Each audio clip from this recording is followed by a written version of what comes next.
Hello guys, आज आमच्याकडे आहे भजन आणि आरती.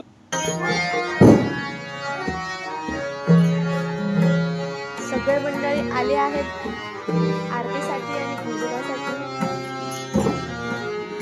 तर आरती आणि भजन कसं वाटतंय हे कमेंट करून नक्की सांगा.